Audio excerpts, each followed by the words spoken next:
All right. Okay, everybody. I'm coming on. I'm here. So if you could do me a favor, if you're here, you can hear me, but please type into the Facebook group, the chat. Okay. I'm going to be focusing on the chat for the live video. Oh, sorry. There you go. So the chat for the live video is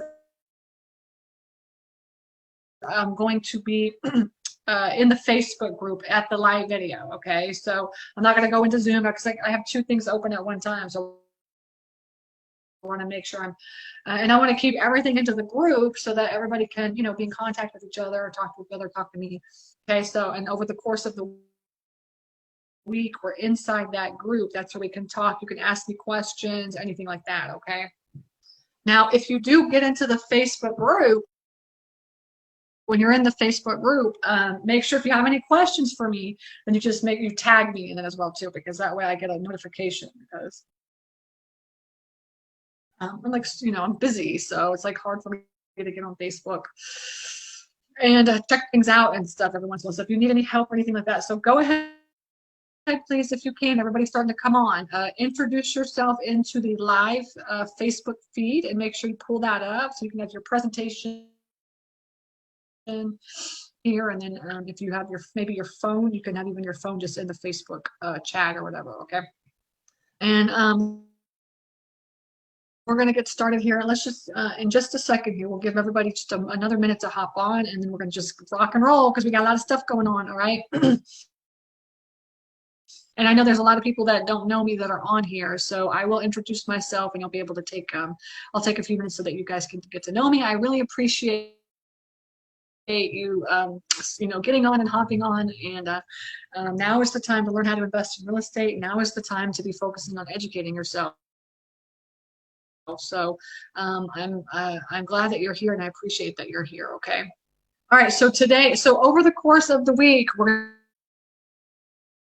going to spend every single day, 1 hour a day, just focusing on getting started in real estate investing. Okay. And what the major steps are. The major steps are to get started. So, and every single day from 3:30 to 3:30 to 4:30 Eastern time, we'll be in the Facebook group chatting with each other. Okay. So, and this is where if you have any questions or if you want to introduce yourself, you can do a video and introduce yourself. You can do just a post and introduce yourself the way that wherever you're at, whatever you're okay with, you can do. Okay.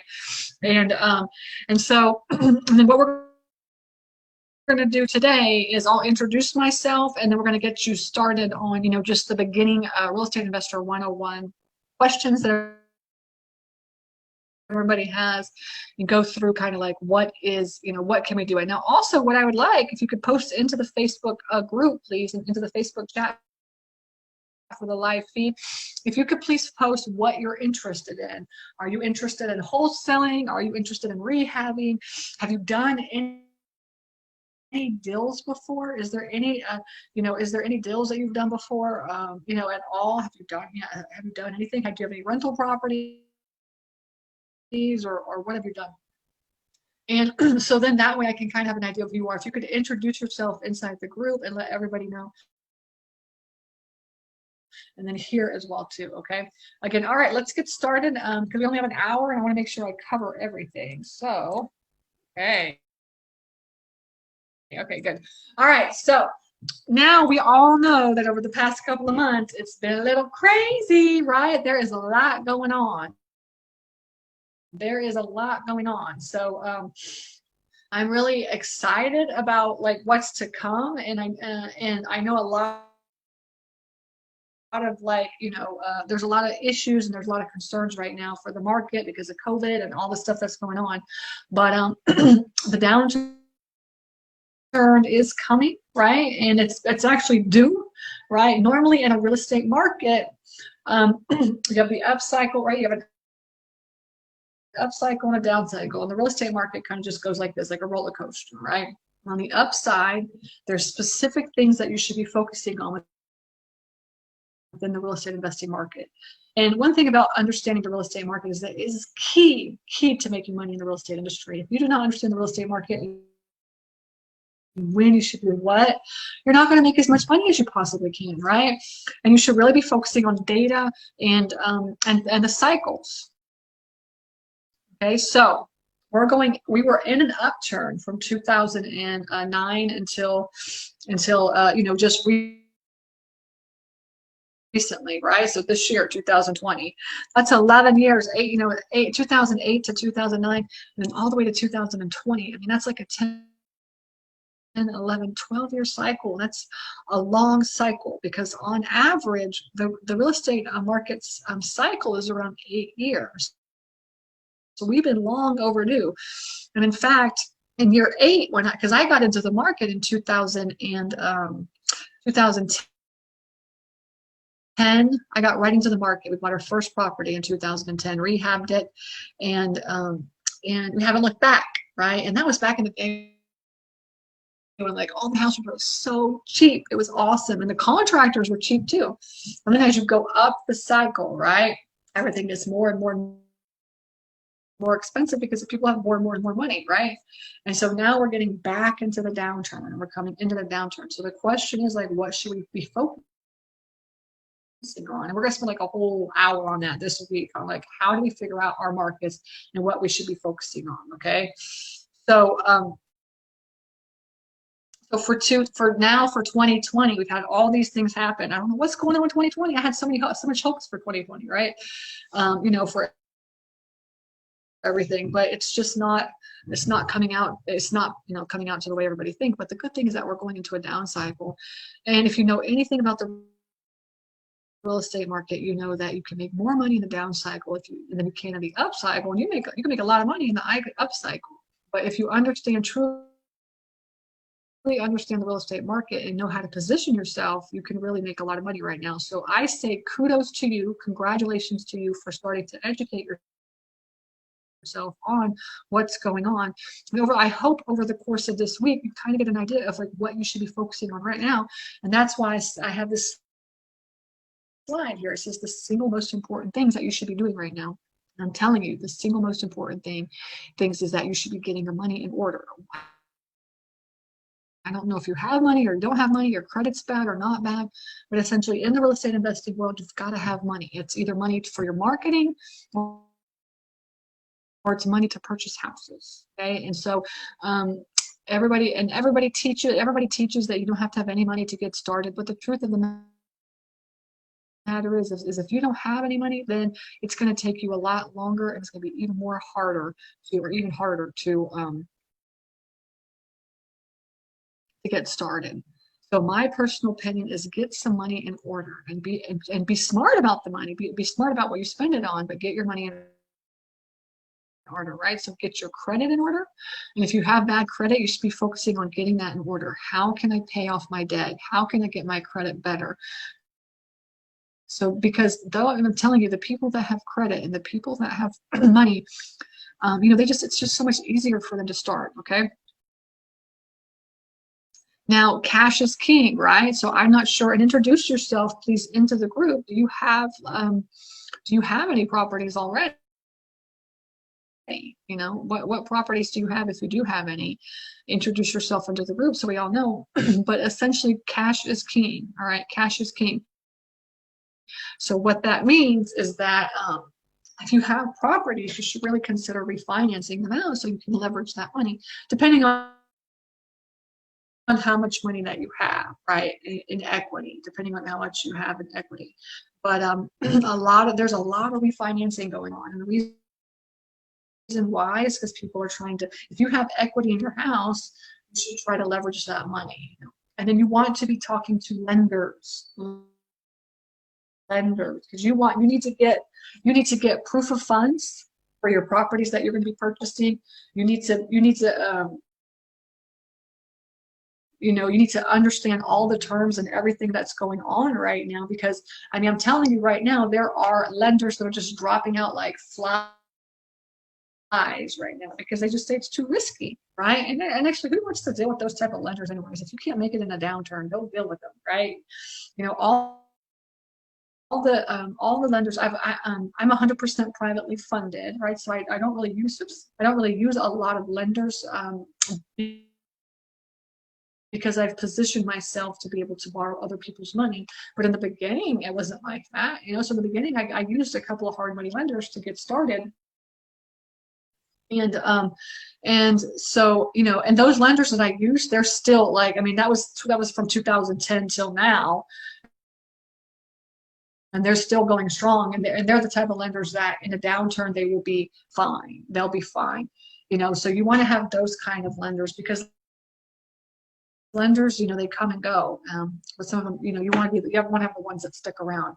So my personal opinion is you should be talking to lenders right now and trying to figure out, like, what are their terms?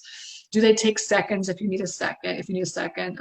What are your hidden fees? These kinds of things, and what are your down payments and things like that. And get a proof of funds from your lenders so that you're ready to buy property when something comes across your plate. Okay. And you want to get your marketing in order, all right? So whether or not you're a rehabber or a wholesaler, or you want to buy rentals, or single family homes, or even like, quads, or 10 doors or less, or whatever, multifamily, you got to get marketing in order, because the truth of the matter is like, look, I get you can go on the MLS and you can find properties. I always found properties on the MLS, but I was literally the fastest in town. I was the fastest in town, because if there was a good property, I'm telling you, it went under contract immediately, right? So a lot of people, they focus on like expired listings and stuff like this, but the truth of the matter is the good ones on the MLS, they really went like super duper fast. Okay, so until you can get to that point, you have to be focusing on talking to the seller directly, because the truth of the matter is, honestly, the best deals that you're going to get are the ones where you're talking to the seller directly, right? If you don't talk to them, because essentially if you're going through the MLS, what happens is that you're relying on the realtor to tell the seller what their house is worth, right? So somebody else is telling that seller what their house is worth. But the truth of the matter is if you had gotten in, I mean, they don't know how much their house is worth. Most people don't, right? They're relying on that realtor to tell them, right? So if you can step in and you can tell them this is what your property's worth, then you get that, because the realtor is supposed to get that commission, right? And you get that commission, you get it. So that's the difference between using a realtor and you doing it yourself, is that you get to tell the seller what the property is worth, and then you get that extra money. You know what I'm saying? So you want to get your marketing in order so that you can talk to sellers directly. I have been in the game now for 10 years, and believe me, I'm telling you, the best deals are the ones when you can talk to the seller directly. Also, I hope you guys have heard of, but if you have not, you need to find a REIA near you. REIA. REIA is a Real Estate Investors Association. All right. This is like basically where all real estate investors come together and hang out and network and this kind of thing. So you want to make sure that if you don't know of any REIAs in your area, then Google it, right? Just Google like REIA Orlando or whatever it is, wherever you're at. And Rebecca's asking, where can you find properties? We're going to get into that, I promise. This is like the very first 5 minutes of this. So just hang on tight, because we have 5 days of going through, and I'm going to show you exactly step by step what you need to be focusing on throughout the process. Okay. So, but you do need to find a REIA, right? So if you are not a member of a REIA, I highly recommend that you find a local REIA in your area to join, so that you can start educating yourself on all things real estate investing, but then also meet other investors just like you. Okay. So and that's really the most important thing, and you need to be, like you're doing right now, focusing on educating yourself on the processes and all the different niches out there. And the truth of the matter is that there are so many different ways to invest in real estate. So many different ways. All right. So I know everybody only wants to do wholesaling and rehabbing, and maybe have some rentals. Totally get that. Everybody thinks that's what they want to do, and that's what we're going to be focusing on because that's what everybody wants to do. But for me personally, wholesaling in rehabs is like the gateway drugs. All right. So once you start really getting into real estate investing, really understanding how you can make money, understanding creative deal structures and all the different niches out there, right? Then it just opens up so many doors for you, right? So we started out just like most people do, is like learning how to wholesale, learning how to rehab. But after we did that, guess what? First, we got into rental properties. Then we started doing creative deal structuring and got properties that way. We got into commercial properties. We did rentals. We did notes. We did storage. We have storage facilities. We do land. I mean, we just do like anything that you can think of. We've probably done everything, probably almost every single transaction. Now we haven't done multifamily, large multifamily, and we haven't done like commercial as in like retail businesses or anything like that. We do have storage facilities. So but that's what I'm saying is like once you get in and learn how to wholesale, and that's the thing is once you learn how to wholesale, you can wholesale anything. I've wholesaled commercial buildings, I've wholesaled storage facilities, houses, land. I wholesale it all, right? So once you learn how to wholesale, you can really wholesale any type of property. But and the RIA is really is that foundation. That's where you're going to learn how to do all that stuff. Is to really get into that RIA, meet people, and get educated through how they teach you, so that you can become one of these types of people that like whatever type of deal comes across your plate, you can do something with it. Okay. Okay, cool, awesome. All right, next, the challenges of getting started, and actually and all like I know people are saying, where can you find properties, right? Where that's one of the things. It's like, where do you find properties? How do you pick your market? What strategy should I be working on right now for my marketing? What's going to work right now in today's market, right? And how do I build my buyers list? How do I create my LLCs? How do I structure everything, right? So these are questions that I've heard over and over and over again. And so basically what's happening is this week, over the course of the next 5 days, every single day, I'll be tackling these types of questions and answering your questions, okay? So show up every day at 3:30 Eastern so you can be here either through Zoom or Facebook. And that's how we're going to get through this, okay? This is something that I had just talked about. Right, so I came into real estate investing in the optimism and excitement section, right? This is the 2009, 2010, 2011. I got in 2010. It took us, we looked at a lot of homes. We finally bought our first home in 2011, or 2010. I can't remember, 2010, 2011. And then, I mean, we just, we were scared to do anything, so it took us a long time, but luckily we were right on that upswing. Remember I told you the market cycles, so you can see it's an up and a down and an up. So in the up cycle, and then as you go through 2011, 2012, 2013, 2014, and you're just getting more and more, it's everybody's starting to make money, getting happier, and like you can do more deals. I was making a lot of money during that time. Oh my gosh, I was doing so many houses. It was awesome. I was on top of the world at that time, right? And then luckily, I had been watching the market. Luckily, I knew that the downturn, and I know that every 8 years the downturn is coming, right? So it's about 2017, I started looking to do some passive income, and also focused on passive income and started building my portfolio, right? And that's what I've worked on, So as everybody is at the top of the market, I'm focusing on what's happening, what's going to be coming next in the bottom the market. And that's when I started buying, buying whole properties and focusing on that as well too. And so now I have a balance of active income and passive income, right? So your goal is to have this balance, active income and passive income. And as you can see, when everybody is in the market, your lowest opportunity is there and your highest risk is there, right? So that's when you're at the top, right? And that's, I'm telling you, from 2017 to 2020, I stopped buying houses in 2017 and started focusing on buying homes and that. And in 2020, then the downturn comes in, right? So now everybody's kind of freaking out. What should we do? What should we focus on? But guess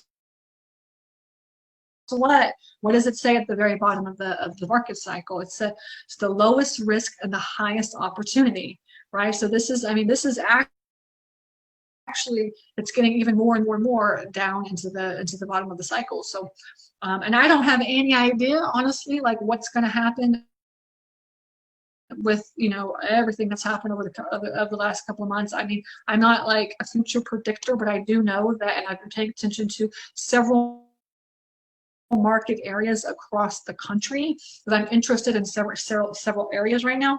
And I mean, in one of the areas that I'm in, it was one of the hottest markets in the country, and you couldn't find anything under $200,000. Couldn't find anything under $200,000. Now all of a sudden there's just like so many houses coming on the market for under 200,000. I'm like, yay, you know. So because I do want to buy property over there. So now I'm telling you that things are changing, and it's really, really good that y'all are here. You got to stick with it. You got to educate yourself, and there's going to be a learning curve over the next couple of months to get all this set up. And I tell my students all the time, this takes time. This is not something that is instant. And whoever telling you can easily go out and make $10,000 next week is lying to you, right? It just doesn't work out.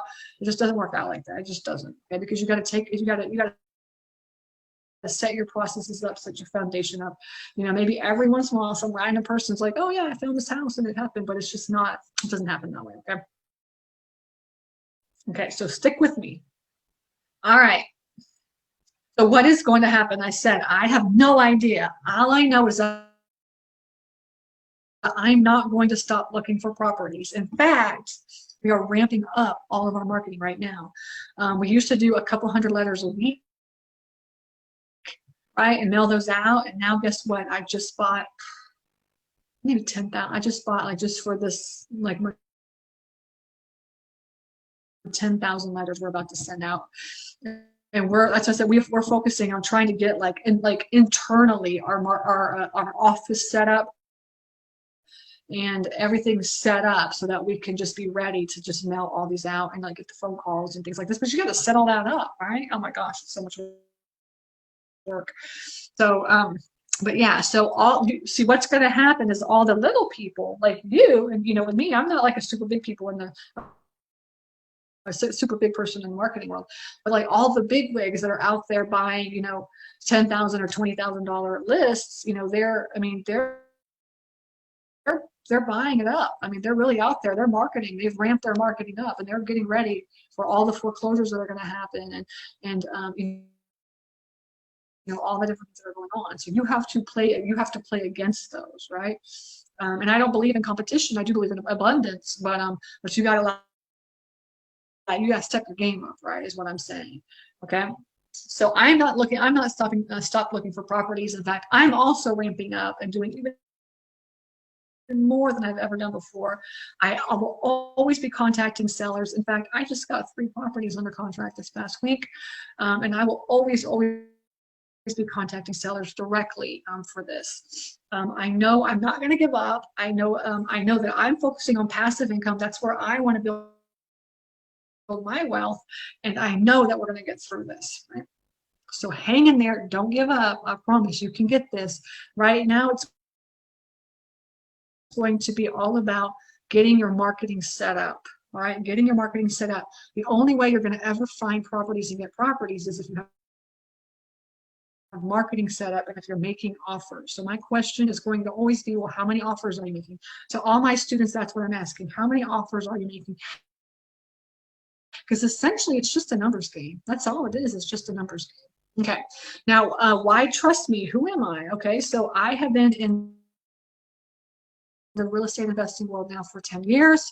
I've done over 100 rehabs in the last 5 years, and I've done several hundred transactions over the last 10 years. I've taught hundreds of thousands of students over the last 5 years on all of the different processes that we're going to go on. And I love teaching. I love teaching. And like I said, now, and we are actually doing a rehab right now. I don't really want to do rehabs, but we are doing a rehab. I didn't want to pass it up. And then we're wholesaling, lots of wholesaling going on. And we wholesale anything, anything that comes across our plate, we'll wholesale it. And also storage facilities. That's what we focus on. Okay.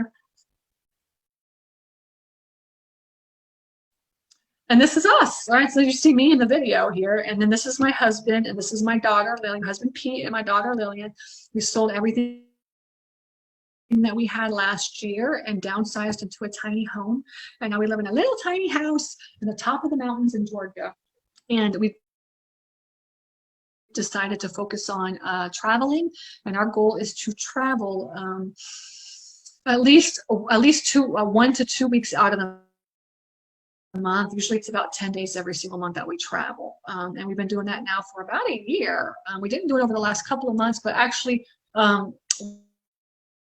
we went to, as soon as COVID started, we went up to New York. So I'm actually up in the Northeast right now. We went to New York. My husband's family is in New York. So we've been hanging out with them. And the good thing is that we've set our lives up so that honestly, we could be anywhere in the world and still be making money, right? You know, and that's kind of what we want. And so I'm actually right now I'm in Pennsylvania. My husband is hanging out with his sister here, and his family lives in New York, so we're traveling back and forth. Isn't that awesome? We could be anywhere we want and we still make money, right? Isn't that cool? We're not tied down. All right, cool. This is kind of like the rehabs that we did right here, right? And I did not do big rehabs. I'm too lazy for that, okay? I don't like big rehabs, and I highly recommend for new students to not do a big rehab. My rehabs are anywhere from, let's say, $30,000 to $60,000, but on average, just say 40 to 50, okay? And I would just take, like, you know, just typical houses in a suburb that looked fine, and what you drive around, you're like, oh, these houses look good, but they weren't like updated or anything like that. And I would just go in and just update them a lot of the times, okay? That was kind of my thing. So I would just take like that, and I would take like an old house like that, just repaint it and just make it look better. And let's see what else. This is a house that I wholesale right here. You can see all boarded up. So I wholesaled this one. And let's see. And this is a storage facility that I found. This is an abandoned storage facility. And somebody called and told me, said, actually they were like, hey, Stacey, you're the storage lady, right? And I was like, oh, I guess I'm the storage lady. And they said, well, you know, there's a storage facility. It looks abandoned around the corner, you know, from me. And I was like, what? So I drove over, and guess what? This is what it looked like, an abandoned storage facility. People don't believe in abandoned storage facilities, but they're out there. Okay, so today what we're going to focus on is the 6 steps of your real estate investing business, the 6 main steps, okay? And I'm going to go through these pretty quickly, so make sure that you're ready to take a lot of notes. And we're going to go through, these are actually the departments that you should have, and your homework for tonight, and you can take a picture and snapshot it, but essentially your homework is to make an organizational chart, right? I'm a huge proponent of manifestation, okay? What that means is that you draw out what your company is going to become, or what your company looks like, and then you can see visually what your company is, okay? So essentially what it is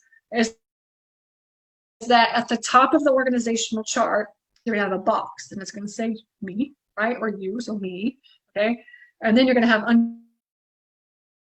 underneath it, you're gonna have 6 boxes, and they're all gonna say me, me, me, me, me, right? Obviously, because you're doing all the work, right? And then you can title each one of those boxes each one of these departments, because what happens is in each one of those departments, you have tasks that need to get done right now. All of these departments have things that you should be focusing on, which really means that there's a lot of stuff at the same time that you should be working on, okay? But so now you know that you have the 6 departments, or your 6 boxes, okay? You have the office admin, all right? The marketing, and then actually the truth is that as we go through each of these steps, or each of these departments, they are steps, right? So you're gonna say, okay, first I'm gonna set up my office and get my admin all ready. And then I'm going to get my marketing going. And then I'm going to work on acquisitions and trying to put stuff under contract. I'm going to work on getting all my money done, right? Getting money and finding money. I'm going to work on my construction department if I do any rehabs. And I'm going to work on selling those properties. How do I sell those properties? Okay. And that's basically how your company looks and how the step-by-step process works. All right. Okay, within your office, this is what you're going to be focusing on right now. These are your first steps. Number one is you've got to set up your phones. Okay, so you need a business phone and a personal phone. Okay. When you are talking to sellers, you do not want to give them out your personal phone number. So you have to have a separate number. Now, you don't have to have two separate phones. You just have to have two separate numbers, okay?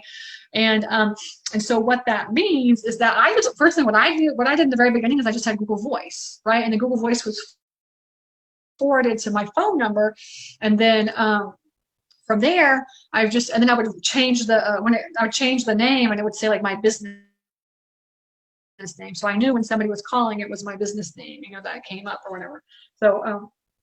So I would get two phone lines, okay? Two phone lines, one for your personal and then one for your business.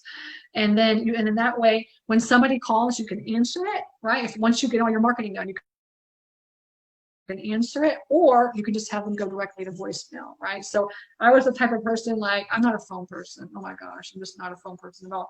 So I like to have everybody go to voicemail, which some people say like, oh, you can't have everybody go to voicemail because you miss people, blah, blah, blah, or whatever. But like, I'm the type of person personally, now this may not be you, this is how I did it, is that it was just like, when I create my entire schedule for the entire week, and actually my whole year is planned out basically, but and I say this is the day that I'm going to be calling everybody back, or these are the 2 days I'm going to call everybody back.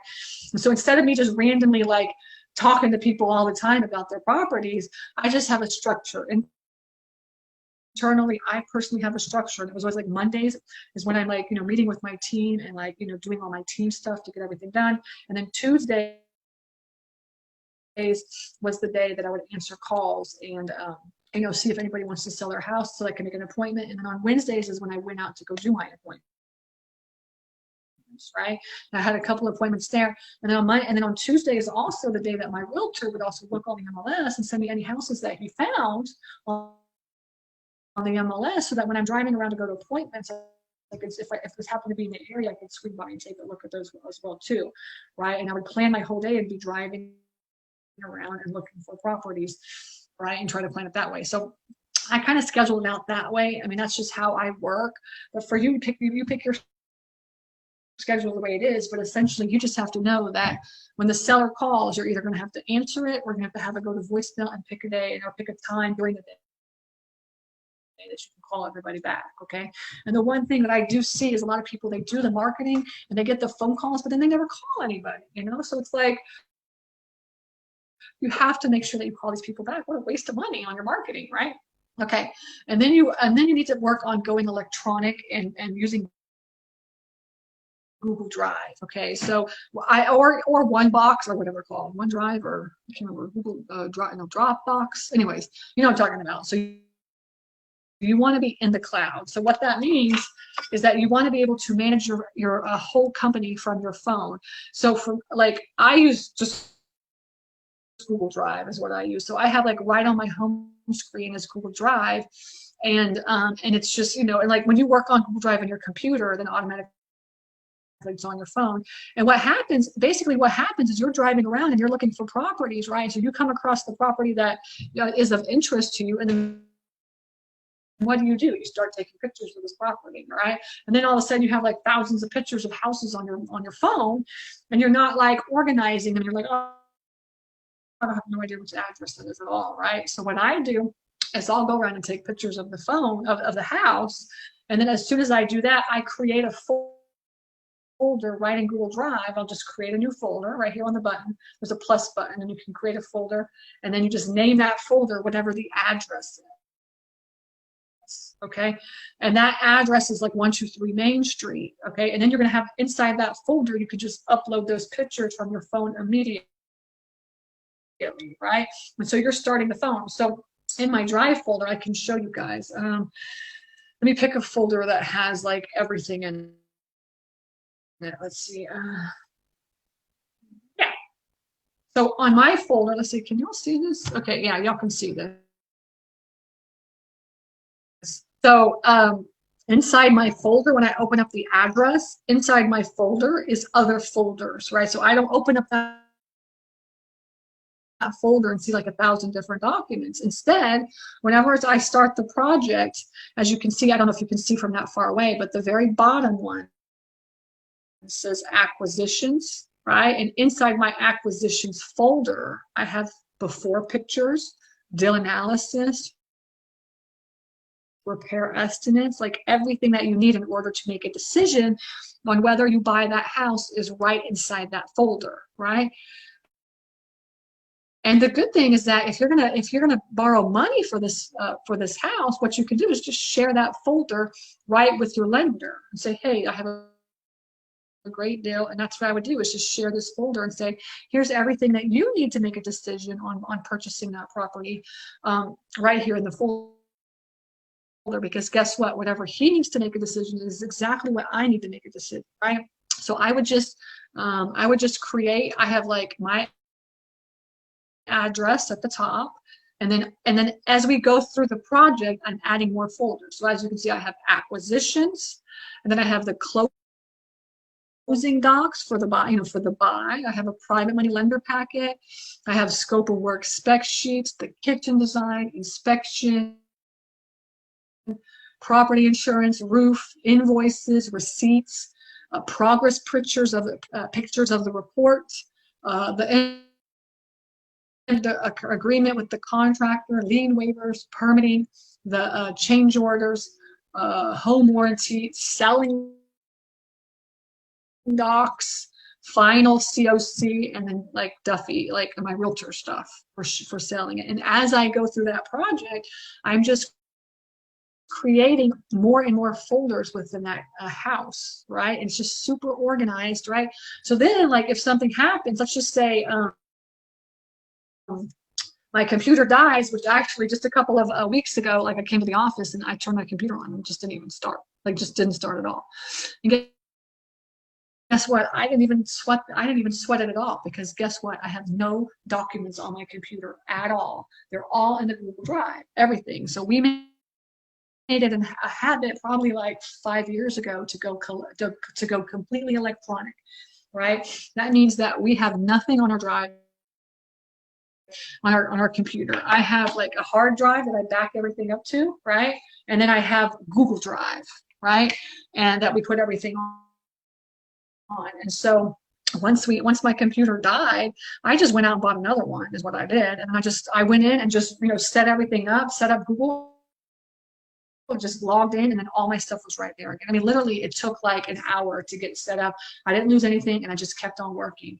And I was just like, I was thinking to myself, like, damn, Stacey, that's pretty good. That's pretty good, right? So that's what I want for you, because the thing is that as a real estate investor, you need to be able to work, I'm telling you, from your phone. And because you go out and you're looking at properties all the time, and then you can just take those and upload those to the folder and then start creating folders right in the drive. Okay, so that's what I mean by going electronic and setting up Google Drive. That makes sense? I hope that makes sense to y'all. Okay, good. All right, so so this is all office admin stuff. Now people ask me, like, should I set up an LLC or like an S corp? What should I set up? I am not like a legal person, so I can't tell you. So I highly recommend either get Legal Shield. I have Legal Shield. If you're interested, I can put you the link for that. But or you can get set up your go get an attorney or a lawyer to set your companies up. But essentially what you need to be doing is have an LLC for any buy and holds or passive income, and then it's a passive income because an LLC is pass through. It's a pass through company, right? Or you have an S corp, and the S corp is where you do your active income, right? So that's like flipping wholesales, rehabs, things like that. That all goes into your LLC, your S corps. So your LLC buy and hold, S corps is your passive, sorry, active income, active income. Okay. Let's see what else. And okay, so marketing, you've got to pick your market. All right. So we're going to spend like a whole day on picking your niche, picking your market, and all this kind of stuff, because I think a lot of people just don't really know how to do this. So we're going to spend some time on this. So you have to learn how to pick your market. You've got to, and then you've got to learn the difference between online marketing and direct mail marketing, right? Online direct mail, and then there's free marketing as well too, right? And so you can do things like go on Craigslist. Bandit signs are not free, but they're kind of cheap and stuff like this. So we'll get into more marketing stuff throughout the week. But essentially, you have like free, right, which is like going on the Craigslist. You have direct mail marketing, and then you have like online marketing. Okay, and what I'll say is that you're going to spend on the free stuff. Of course, it's free, but for direct mail or online marketing, you just have to figure out like what is your personality. Right? What's your personality? Because I'm an online marketing person. If anybody knows, that's what I do. I do online marketing for pretty much everything. So I highly recommend you can take a look at, like, for instance, a company called Carrot. And Carrot, they'll build your website for you, and then they'll start sending leads to you, right? And it's probably going to cost you the same amount of money to do that versus direct mail marketing, right? Because if you send out a couple hundred letters a week for direct mail marketing, then it's the same as like doing online marketing, because everybody always thinks online marketing is more expensive, but honestly, if you do a budget by budget, it's probably almost exactly the same. Okay, you just have to figure out what is better for your personality. Because direct mail marketing, this is where you would go out and procure a list from like a broker, go buy lists from I'd say, something like I use personally, like a local person to get my list that comes to the RIA, right? And you should have these at your RIA, honestly. You can go online also to like Melissa Data or List Source or anything like this you can do. And so you can go out and get a list, and then you set up a weekly mail out, right? So you fulfill it weekly, and that's going to cost you. It costs you about $1 a letter to do that, right? So it costs you to buy all the material and mail out your stuff. The stamp is already like 50 cents, right? Or 55, I don't know how much it is, like 55 cents. So plus all your materials and things like that. So it comes out to about $1 a letter. Right. So if you do like a couple hundred letters a week, that's already like it's like a couple $100. So, and then the thing with direct mail marketing is that you have to answer the phones whenever they call, right? Just like I said, you're answering the phone whenever they call, or you're sending it to voicemail, and then you're scheduling that one time during the day or the week that you call everybody back. Okay. It's a numbers game. It's a numbers game, right? So the more letters that you send out, the more calls that you get in, right? That's how it works. That's just how it works. And there's a difference between lists. There's an unmotivated a seller list and a motivated seller. Okay, unmotivated sellers are sellers that they're like, they're not motivated, like free and clear, probate, absentee owners. They're all sellers that are just like, yeah, you give me a price and I'll think about it. You have to build rapport with them, and you have to especially with unmotivated sellers, the key is in the follow-up. Key is in the follow-up, right? And you always have to be in contact and check on them and send them a letter like once every maybe couple of months, like once, and you can even do once every other month, once every month. So with unmotivated sellers, you have a strategy, right? So free and clear, absentee owners, probate, these are all unmotivated sellers. And then you have a strategy where, like, okay, let's say every 2 months I mail them a letter, just reminding them, hey, I'm still here. Hey, I'm still here. And then if they call you and talk to you, it's going to be all about building rapport. So you're talking to them on the phone, you're going out to meet them, you're trying to convince somebody to sell their home to you that doesn't know you, right? So that's like all building rapport. Those unmotivated sellers. And then you have the motivated seller.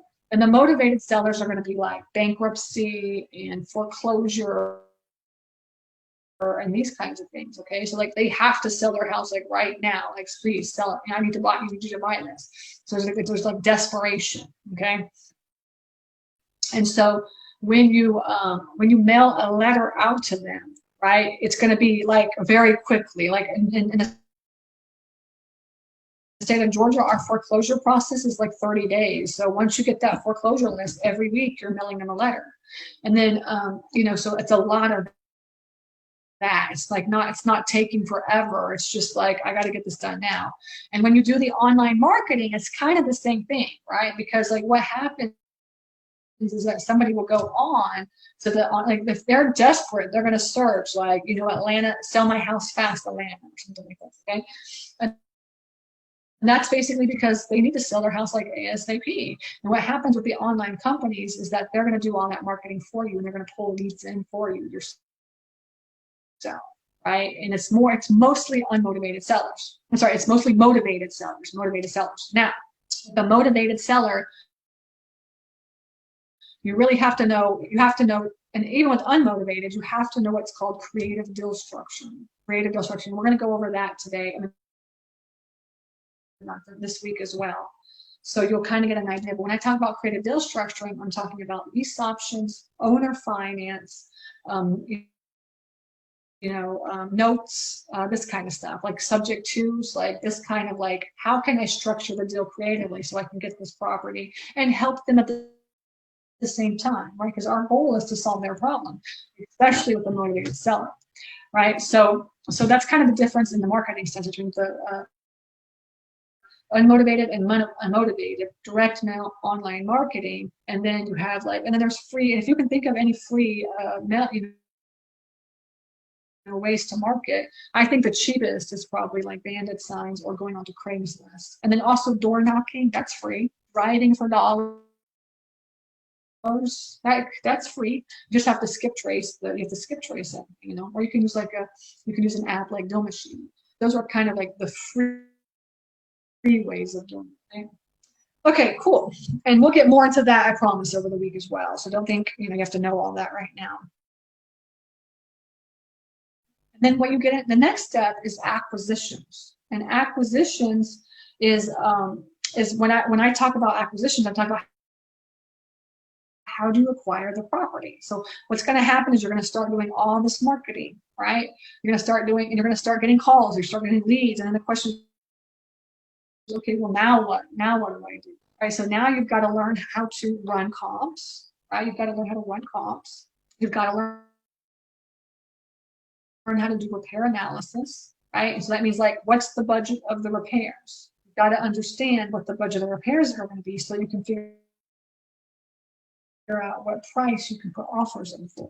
You're running comps, you're doing repair analysis, you're doing deal analysis of the whole project. So once you come up with what your repair analysis is and what your comps are, then you can figure out what your deal analysis, right? And you've got to be able to make offers, right? So that's kind of the final part of the acquisition space, is how can I make offers? And the only way you can make offers is if you know what is the sell price of the project, right? And what are the comps, right? What are the comps? And then how much is the repair estimate going to be? And then overall, how much money am I going to make? Okay. And then if you want to even wholesale it, then you have to say, okay, well, this is the price that the wholesaler is going to make. And you have to subtract that from the entire deal analysis. Okay. And then if you want to virtual wholesale, right, which a lot of people are doing virtual wholesaling now, you can also do you also need a boots on the ground person. So that is that's the person that's going to go out and look at the properties, because you have to look at the properties. I mean, essentially somebody, right? You can't just you don't want to just buy anything blind and never seeing it, right? So either you're going to go out and look at the properties, or you're going to have a boots on the ground person to go out and look at properties, and then you're going to be the inside person doing the comps and the marketing and the analysis and things. Okay? So either you do all of it, remember our organizational chart, it's you, or this is where you kind of split up with your boots on the ground person. Say, okay, I'll do marketing and run comps and do analysis, but you've got to go out and look at the house and do repair analysis. Okay. And then financing. So we talked about creative deal structure, and we'll go over that. I'll have a whole day on creative deal structuring so you can really understand. So essentially, it's like creative deal structuring is either owner financing, lease options, sandwich lease options, cash for keys, these kind of things, notes. These are all like creative deal structuring. So we're going to go over a whole day on that. Transactional funding is especially for wholesale. Anybody that wants to wholesale, essentially what's going to happen, right, is you're going to do all of this marketing. You're going to set everything up. You're going to get phone calls coming in, right? And then somebody will say, yes, I want to sell my house. Please come check it out. So you drive out, you check it out, and then you do your repair analysis. You come back, you run comps, you run your deal analysis, and you make an offer, right? When you make that offer, right, and they say, yes, let's sell it, let's do it, and they sign the contract, and then you're going to make, let's say, 20 grand on that thing because you're going to wholesale it to somebody else, right, for let's say 20,000 more than what this person wanted. You do not want the two people, the buyer and the seller, to know that you're making $20,000. Now, if it's $5,000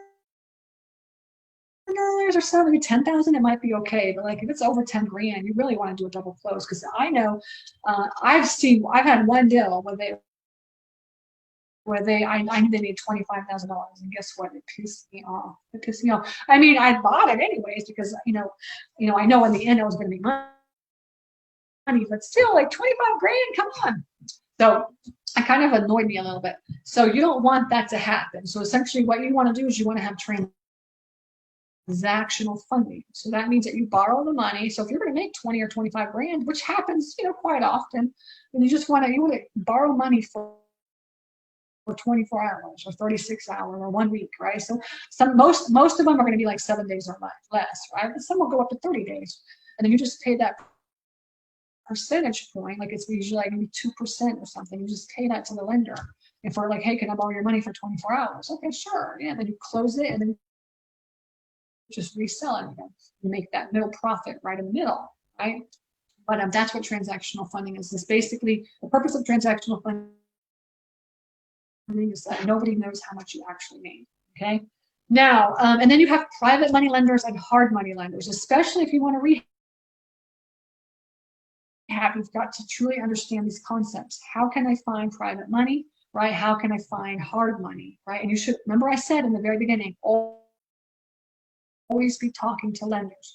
So once you get involved in your RIA, basically you ask like the RIA owner or the leaders of the RIA, like, okay, where are all the lenders in the group so I can talk to all these lenders? Because you always want to be talking to lenders because things change. I mean, the market changes. So you need to have a master spreadsheet, and you want to have a master hard money lender spreadsheet. And then every lender that you ever make, just stick it right on that spreadsheet so you can keep track. And then when you come across a deal, you can look at your sheet and be like, oh yeah, here's all my lenders, and start calling them to ask them, like, can you fund me money for this project? That is a hard money lender. Hard money lenders are asset-based, right? So some of them may look at your credit, some of them may not. Most of them are asset-based lenders. They don't look at your credit. So if you have that credit, you can just go to a hard money lender and then just borrow the money.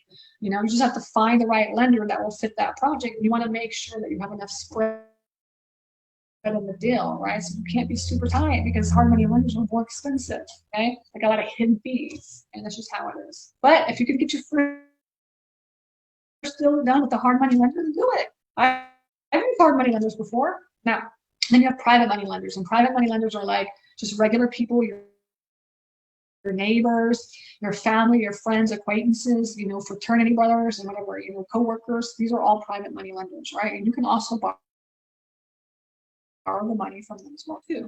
So if you know anybody with money, all you have to do is ask them, say, hey, look, like I want to do a deal. Like this is how I want. I'm borrowing some of your money. And you have to get into the habit of asking, because if you never ask, then you're never going to find anything, ever. Okay, so that's just how it is. So we've got to ask, got to get out of that comfort zone and ask. Money, ask sellers to sell their house, and ask people for money. Okay, attorneys versus title companies. Okay, so in your state, which one do you use? In Georgia, we use attorneys to close our deals. I know in Texas, they use title companies. So which one do you use? Is it a title company or is it an attorney? So you need to make sure that you start building your team up, all right? And then you start finding attorneys, and you want to find investor-friendly attorneys or investor-friendly title companies that understand how investors work. Because if you don't get an investor-friendly attorney or title company, it's just like, I don't know what they're doing, believe me, because I have used them. All right, so might as well just get somebody that knows what they're doing. Right.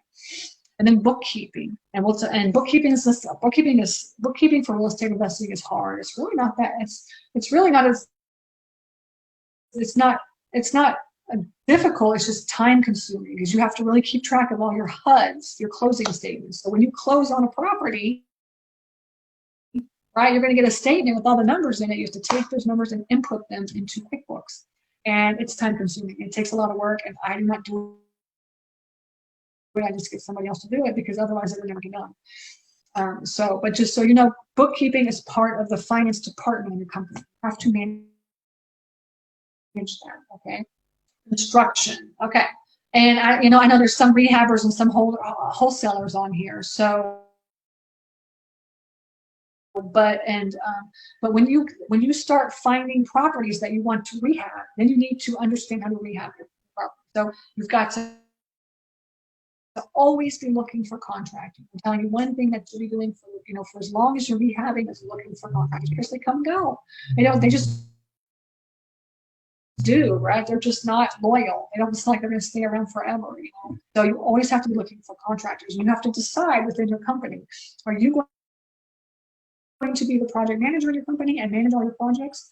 If you're going to do one, maybe you can do that too, maybe you can do that. But once you get to 3, 4, 5, 6 or more projects, you really need to hire a GC to do. GC will manage those properties. You have to remember, in the construction department, you have to have insurance. You have to have insurance. Either you hire a GC that has general liability insurance, or you provide it and pay for it yourself. It's going to be quite a bit of money. But if you're buying anything, any type of material at all for your project, you have to have insurance, because otherwise you'll be deemed the ones that's liable. So you want to make sure you have insurance. Okay, let's just say that you hire a roofer to go fix your roof, and he falls off the roof. Guess what? You're going to be the one that's sued. Okay, so if you don't have insurance on your property, even if you ask them if they have insurance, and even if they put you as initially insured, you want to make sure you have insurance. I'm telling you, believe me, this is from experience. Okay.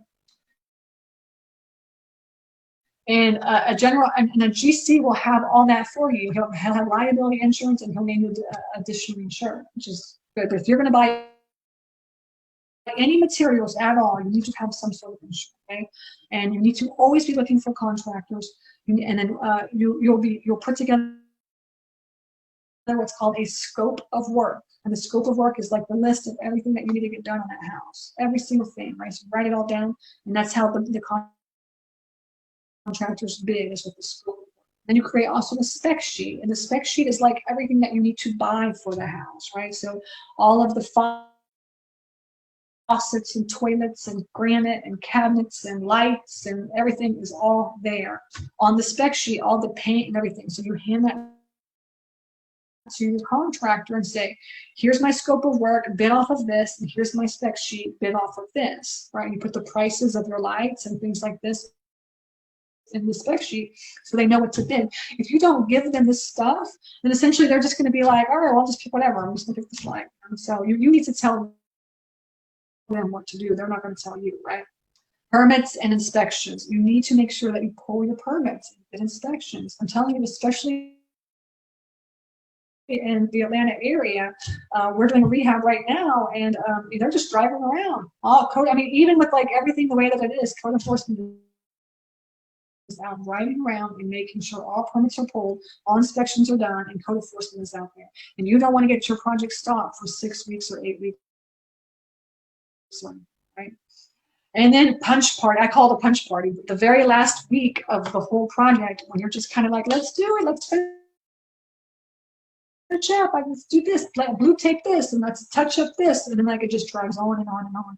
We do what's called punch party, right? So we just have all of our, we have a home inspector come do a home inspection. We've got all the contractors coming, the electrician and the HVAC, and everybody's there. Whatever the home inspector finds as wrong with that house, we just fix it immediately. All right, and that's called a punch party. We're a big punch party. I order pizza and everybody eats and hangs out, and then we fix everything, just get it all done in there. Because I'm telling you, I've done hundreds and hundreds